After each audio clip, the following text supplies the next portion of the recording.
Pero paano ang anak mo? Bibitawan mo na lang siya ng gano'n na lang? Bunso, anak mo yun. Bunga ng pagmamahalan nyo. Alam kong mahirap magdesisyon pero sa kalagayan ni Sarah, mas mabuting piliin mo ang bata. Kuya! Kuya, nababaliw ka na ba? Anong gusto mo? Isuko ko na lang ang buhay ng asawa ko?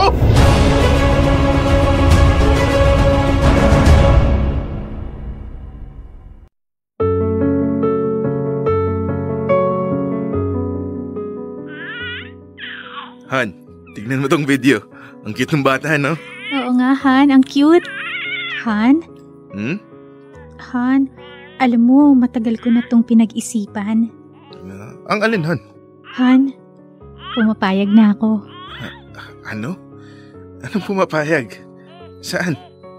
Han, alam kong matagal mo na rin gustong magkaanak. At ngayon, pumapayag na akong may mangyari sa atin. Ano? Pero Han, narinig mo naman sinabi ni Doc, di ba?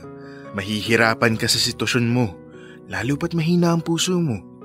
Han, matagal ko na tong pinag-isipan. Ito lang ang mareregalo ko sa'yo. Isa pa, gusto ko na rin magkaroon ng isang masaya at kumpletong pamilya. Pero Han, paano ka? Han, wala namang mawawala kung hindi natin susubukan, di ba? Malay mo, nagkamali lang si Doc. Alam kong natatakot ka pero desidido na ako sa desisyon kong to. Isusuko ko na ang sarili ko sa'yo. Han, hindi mo alam kung gaano mo ako napasaya. I love you forever and ever. Mas mahal kita.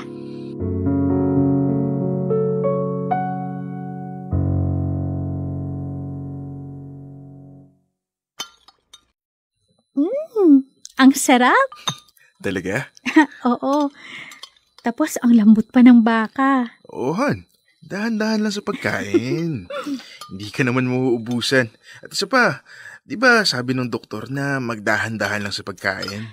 Minsan lang naman, Han. Pagbigyan mo na ako. Ay, sige na nga. Basta maghinay-hinay ka lang, ha? Marami naman ako nilutong kalderetang baka. Hindi ka mauubusan. Thanks, Han. Sarap talaga ng luto mo. Alam mo, ang tagal kong hinintay na makakain ulit nito eh. Kaya nga nung nag-request ka, pinagluto agad kita. Thank you, Han. Craving satisfied na talaga ako ngayon.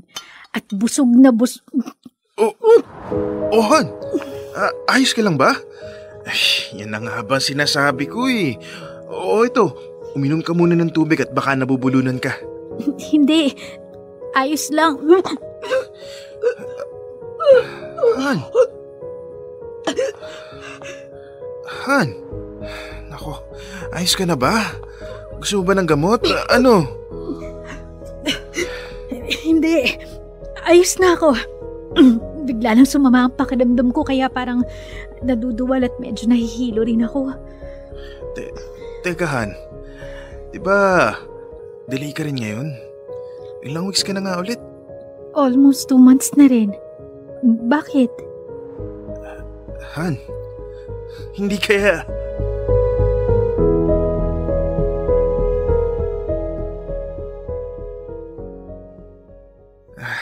Kuya, totoo kayang buntis na si Sarah? Talaga bang magkakaanak na ako? Posible. Alam mo, Bunso, yung nararamdaman ngayon ni Sarah ay naranasan na rin ni Kat nung panahong buntis siya sa panganay namin. Kaya alam na alam ko na yan. Ngayon pa nga lang, ikaw congrats na kita dahil magiging tatay ka na. Ay, sana nga kuya. Alam mo, ang tagal na rin naming binabalak ni Sarah na magkaanak. Kahit sinabihan na kami ng doktor na magiging mahirap para kay Sarah ang pagbubuntis.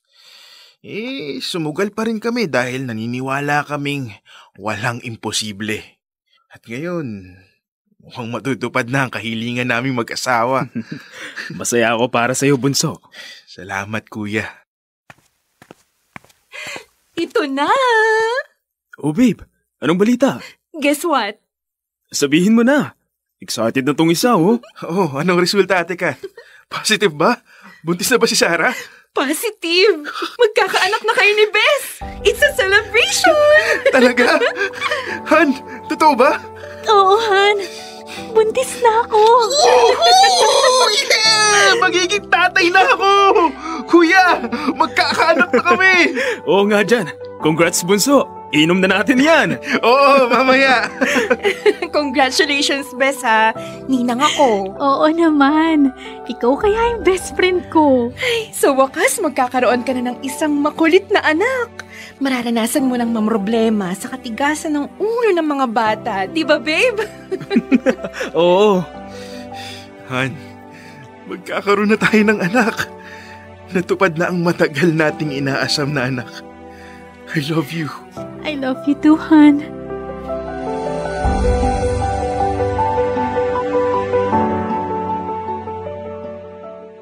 Dear love, sa kabila ng kondisyon ni Sarah, pinili pa rin naming sumugal na magkaroon ng isang anak. Anak na matagal na naming pinapangarap. Isinantabi na rin namin ang takot sa mga posibleng kahihinatnan ng mga desisyon namin. Patuloy ang paglaki ng tiyan ni Sarah. Kasabay nun ay siya ring paghahanda namin sa nalalapit na pagsilang ng aming anak. Lahat ng mga kailangan at gagamitin nito ay binili na namin. Nag-uumapaw ang pananabik namin na makita ang bunga ng aming pagmamahalan.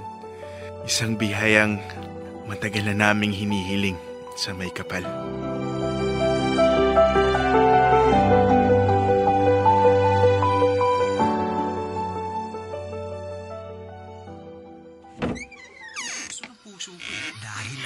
Nakauwi na kami. Oh, Han. Saan kayo galing? Sa mall. Sa mall? Anong binili nyo? Paano itong si Bes masyadong excited? Nagpasama ba naman bumili ng laruan at strollers sa mall? Ang bigat-bigat pa naman. Ang sabi ko, hintayin ka na lang pero nagpupumilit. Ngayon na raw. Han, sana sinabihan mo ko agad. Di sana, ako na lang sumama sa'yo at nakapag-date pa tayo. Nako, hindi na. Alam ko naman na pagod ka pa galing sa work. Nag-iinarte lang talaga tong isa kaya ayaw sumama. Hoy, grabe ka ha. Sinamahan na nga kita, sisiraan mo pa ako kay John. Kung hindi ko lang buntis. Oo, ano? Alam nyo, tama na yan. Merienda na muna tayo. May binili akong pizza. Nasa na nga pala si Kuya? Umalis, may nilakad lang. Okay. Han, ako nang magbibitbit niyang dala mo. Teka, bakit parang ang dami naman ito? Para kay Bibi ba lahat ng to? Ewan ko nga dyan kay Bes. Lahat na lang na makita, bibilhin. Kahit hindi kailangan, kukunin. Hindi. Bumili na rin kasi ako ng mga bagong kurtina at mga gamit dito sa bahay. Tulad nitong mga mug at bread toaster. Magagamit natin. Para naman pagsilang ni Baby Nathan, bagong mga gamit na makikita niya. Aba, may pangalan ka na agad ha? Siyempre naman. Ang sweet naman ng misis ko. Sweet talaga. Basta para kay Baby, lahat gagawin ko. Hindi na tuloy ako makapaghintay sa pagsilang niya. Oh, baby. Wait ka lang dyan, ha? Konting tiis na lang. Makakasama mo na kami ng mami mo. Pahalik nga rin sa mahal ko. Oy, ang corny nyo ha. Tara na nga, nagugutom na ako. Inggit ka lang. Dahil hindi ganyan si Kuya sa'yo. Hoy, che!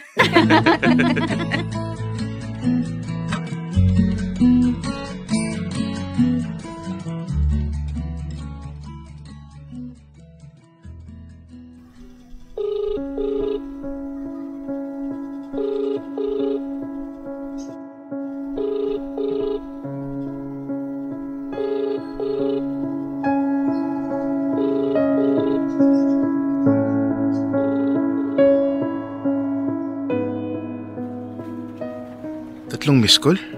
Ngayon ko lang napansin. Kanina pa pala tumatawag si Kath. Bakit kaya? May message rin si Kuya sa akin. Bunso, sagutin mo ang tawag. Bakit kaya? May problema ba? Hello Ate Kath. Sorry, ngayon ko lang nasagot. May tinatapos pa kasi ako. Bakit? John, nasan ka ngayon? Ha? Nandito sa office. Bakit? John, si Sarah. Nasa ospital. Kailangan ka ngayon dito. Ano? Bakit? Anong nangyari? Basta pumunta ka na lang rito. Oo, sige. Pupunta na ako. Diyan na muna kayo, ha? Huwag niyo siyang iiwan. Oo, kami nang bahala. Basta bilisan mo. I-chat mo sa akin kung saan ang ospital.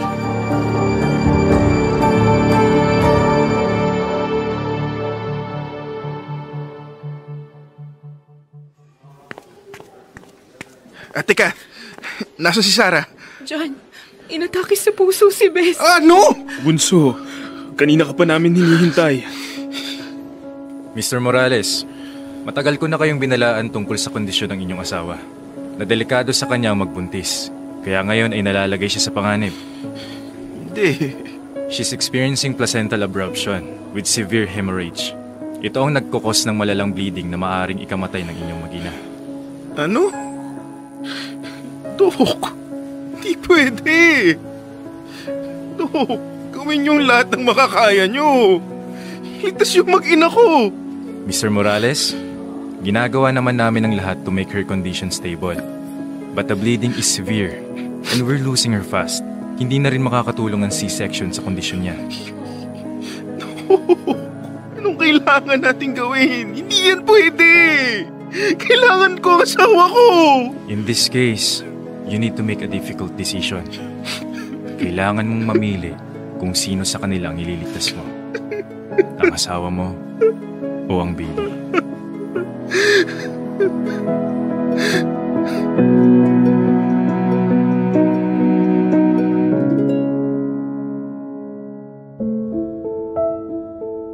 Ito ang pinakamahirap na desisyon na kinaharap ko sa buong buhay ko. Kung hindi ko lang sana pinilit ang gusto ko, hindi sana mangyayari to. Kinailangan kong mamili ng isa sa dalawang taong mahalaga sa buhay ko. Ang babaeng mahal na mahal ko at nagbigay ng kabuluhan sa buhay ko. O ang anak kong matagal nang inaasam ng puso ko para makumpleto to. Hanggang sa...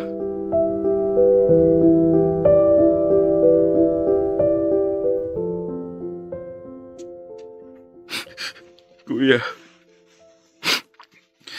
buo na ang desisyon ko. Anong ibig mong sabihin?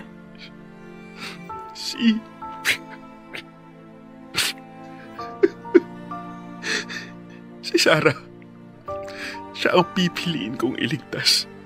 Ano? Pero paano ang anak mo? Si Baby Nathan? Bibitawan mo na lang siya ng gano'n na lang? Bunso, anak mo yun. Bunga ng pagmamahalan nyo. Alam kong mahirap magdesisyon pero sa kalagayan ni Sarah, mas mabuting piliin mo ang bata. Kuya, nababaliw ka na ba? Ano gusto mo? Isuko ko na lang ang buhay ng asawa ko? Di ka ba naaawa sa kanya? Kuya, hirap na siya. John, mahalaga rin sa akin si Sarah. Dahil para na siyang kapatid ko. Pero hindi niya gugustuhin na mawala ang anak niya. Isipin mo na lang ang mararamdaman niya. Bunso, alam kong mahal mo si Sarah. Walang duda ron. Pero hindi rin kasalanan ng bata na nasa alanganin silang sitwasyon. Kuya, hindi mo ako naiintindihan. Hindi ikaw yung nahihirapan. Tingin mo ba madali lang para sa akin na mamili? Hindi! Hindi ko naman kayang mawala si Sarah. Siya lang yung meron ako. Bunso, nandyan ang anak mo. Maawa ka. Bigyan mo siya ng pagkakataong makita ang mundo. Huwag mo namang ipagkait sa kanya ang mabuhay kagaya mo. Diyos ko. Bakit kailangan kong pumili? Naging mabuti naman kami sa'yo.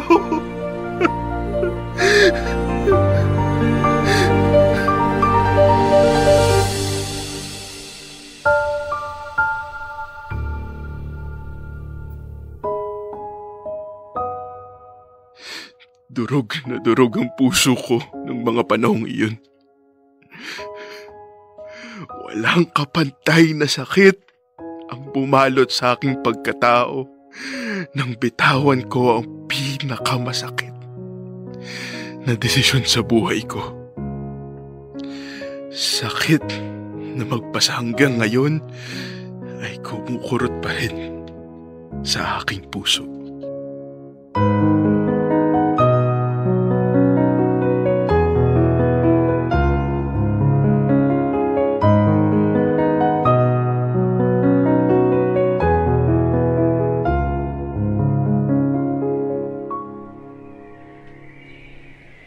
Bunso, ipagtirik mo na siya ng kandila. Oo, kuya. Nathan, tulungan mo si Daddy, ha?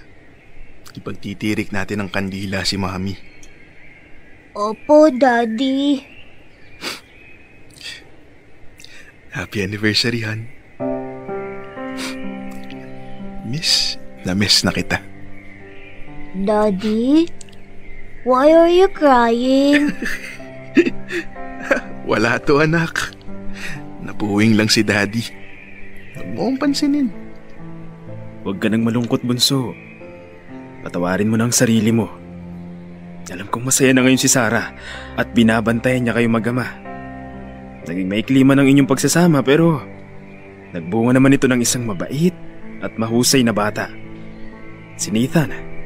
Kaya alam kong proud si Sarah dahil napalaki mong maayos ang anak niyong dalawa. Sana nga, kuya. Sigurado yan.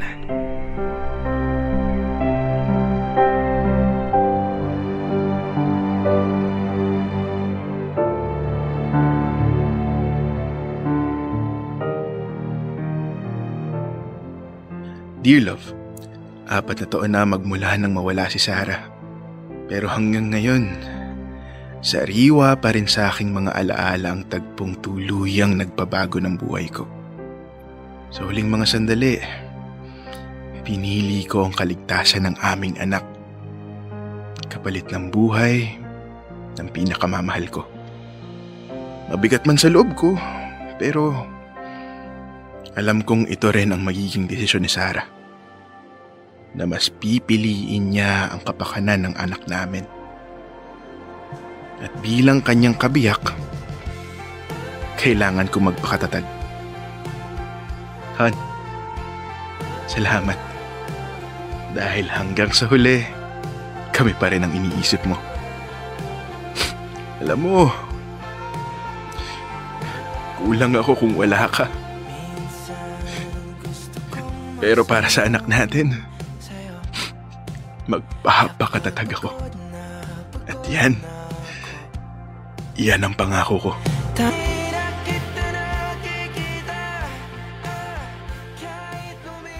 Dear Love, araw-araw sa Love Radio.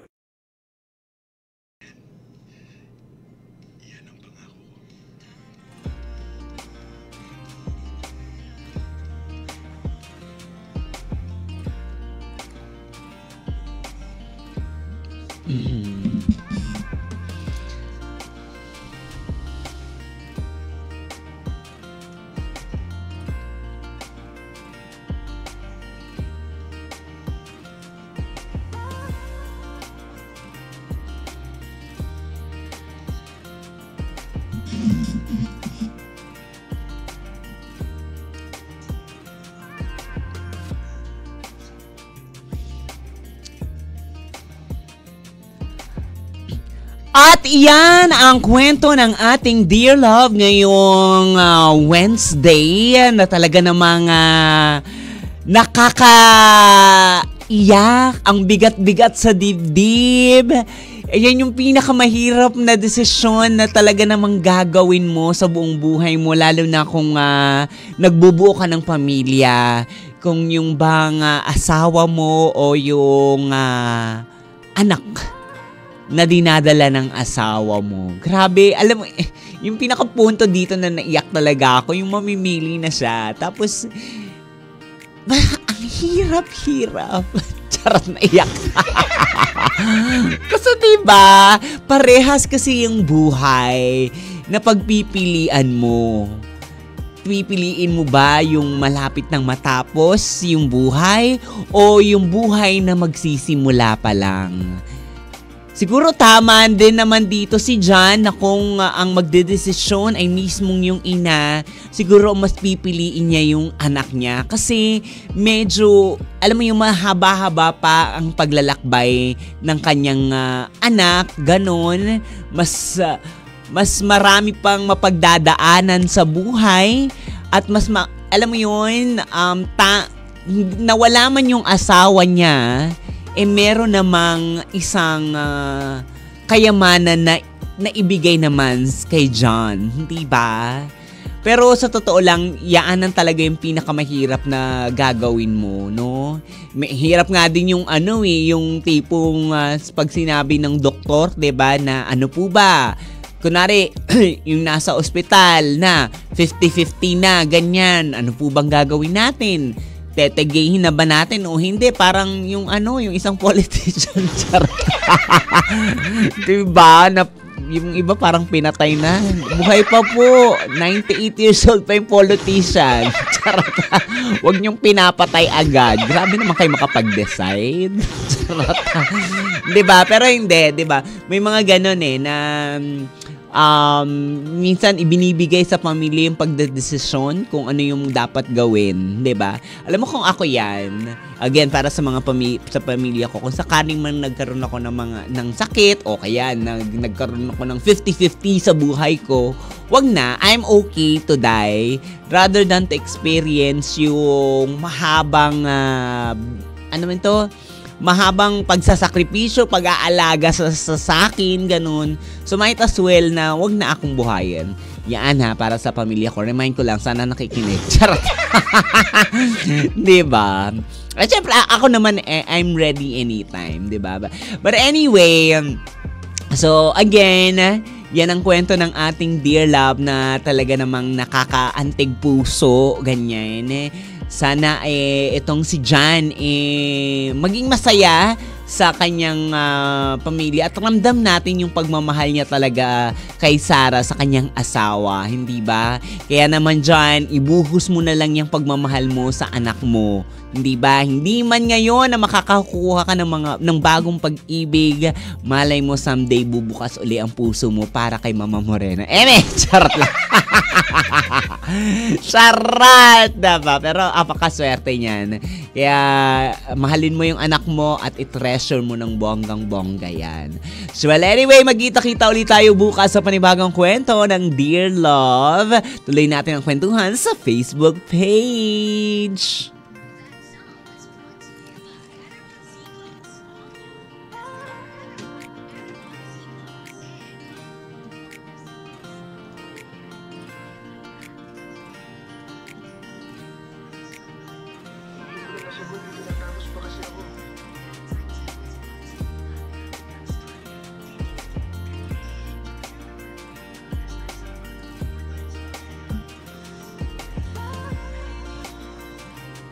Ayan, magandang morning sa ating mga Beshi Wap and Kabisyon na nakatutok ngayon sa ating Facebook page. Ayan, maraming salamat po sa patuloy niyong pag-antabay. Anyway bago tayo magkwentuhan, maraming salamat sa Mega World kagabi sa inyong imbitasyon. And I'm very, we are the media dito sa Palawan is napakasaya po ng gabing iyon. Ayan, ito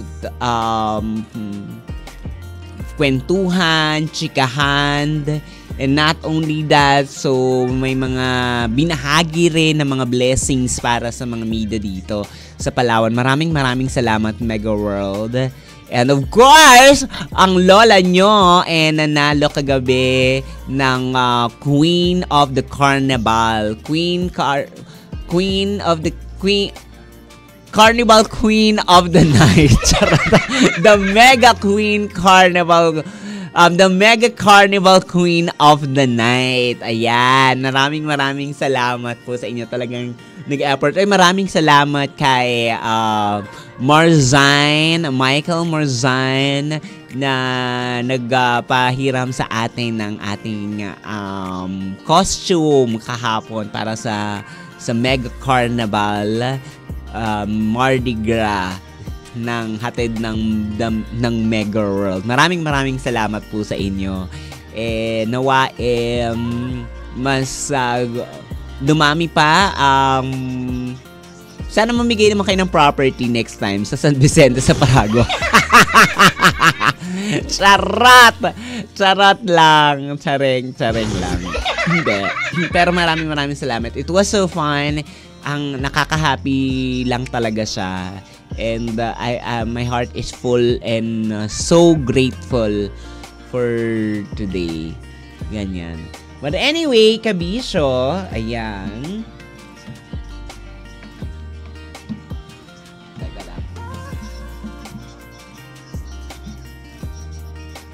Alam mo, seryoso, naiyak ako sa kwento ng Dear Love natin ngayon. Para akong nanood ng teleserye, di ba? Aminin natin yan na yung ganitong pagdedesisyon sa buhay is napakahirap talagang gawin yan, di ba? Kasi buhay yan eh. Who are you na mamili kung sino yung dapat mong buhayin? Hindi ba? Hindi ka naman Diyos para buhayin. Pero wala tayong magagawa kung dito nga sa sitwasyon ni Jan na parang paano kung isa lang yung kailangang mabuhay? Hindi ba? So, feeling ko tama rin naman siguro naging desisyon na yung anak yung pinili. Kasi kung yung asawa yung pinili, di ba meron ng heart condition talaga yung asawa niya. So I think it will be like a forever burden sa kanilang dalawa yun. Di ba? I mean, well, oo, mahal niyo yung isa't isa. Gagawin niyo naman talaga para lang gumaling. Pero but then again, it's a forever burden. Not unlike yung anak, kung healthy man siya and all, at least may yung bata magpapatuloy ng magandang buhay, di ba? And very good din na si John talagang minamahal niya din yung kanyang anak. Kasi di ba may mga ibang ganyan na tipong minsan sinisisi yung kamatayan ng taong yan. Kunwari ganyan, kung pinili niya yung anak, namatay yung asawa, parang minsan yung tingin ng namatayan doon sa anak,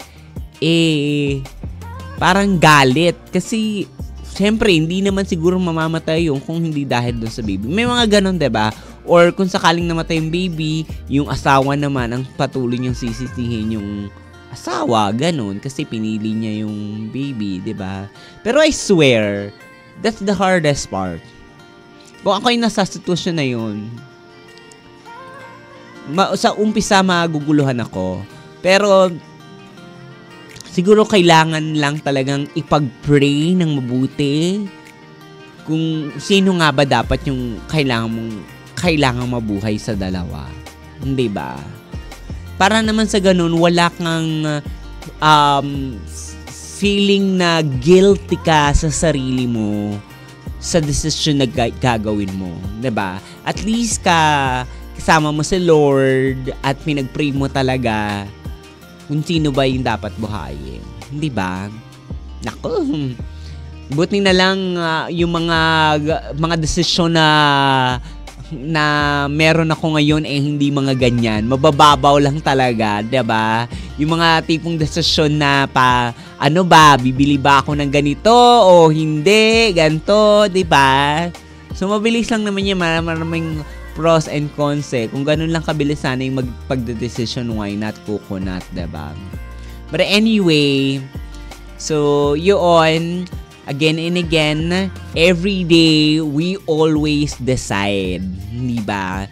Sa lahat ng ginagawa natin sa ating buhay, lagi tayong nagdedesisyon. Kung may mga desisyon na talaga namang feeling mo nahihirapan ka, ang dapat mo lang gawin magdasal ka ng mataimtim at humingi ka ng gabay sa ating mahal na Panginoon, di ba? Because for sure, if you surrender those decisions to the Lord will give the best for us. Hindi naman tayo parang ipapahamak ni Lord sa ating buhay. For sure, whatever happened, kung may mga bagay na hindi magagandang nangyari, could be that is part of our life para siguro matutunan natin yung mga bagay-bagay sa buhay natin, hindi ba? So, ayun. Kung ikaw ngayon may mga major decision, ipag-pray mo yan, 'di ba? Ako, I always do that. I always pray for that. Kung ano ba yung dapat gawin. I always surrender it to the Lord. Kung ano man yung plano mo for me, then I'll go for that path. Kasi minsan, may mga plano tayo on our own. 'Di ba? Minsan, meron na talaga tayong desisyon, ganyan. But then again, God is not the one, hindi. Si God, hindi yun yung decision niya for you. Maaring, baka mamaya yung decision na naiisip mo, hindi decision ni Lord yun. Baka may ibig sabihin lang, di ba? So, ganun siya. So, parang, ako ngayon, I have a major na kailangan kong pagdesisyonan, di ba? Pero, I don't know, I'm still consulting with the Lord at pinagpipray ko talaga siya ng mabuti. Kasi baka mamaya nagde-decide ako ng emotionally lang, ganyan. Diba usually ganyan, kapag you are in your hype of your emotion, minsan nakakapag-decision ka ng hindi tama, diba? Kaya minsan kailangan mo munang kalmahin din yung sarili mo, makita mo yung peace of mind, makita mo yung clear na yung pag-iisip mo sa lahat ng mga emotional aspect, nang sa ganun mas makapag-decision ka ng maayos. Kasi at that point, doon naman papasok si Lord. Hindi ba? At your peace of mind, doon papasok si Lord para mas makapag-decision ka ng maayos. Kasi kung ikaw magde-decision ka on your hype, kung sobrang saya mo, iba yung magiging decision mo. Kapag sobrang lungkot mo, sobrang galit mo, iba rin yung decision mo. Iba-iba yan. For sure, tingnan mo, kung meron kang gagawin, wala rin magre-resign ka, diba? Yan, sa mga kabisyo natin, balak dyan mag-resign pa after 13th month pay, ganyan.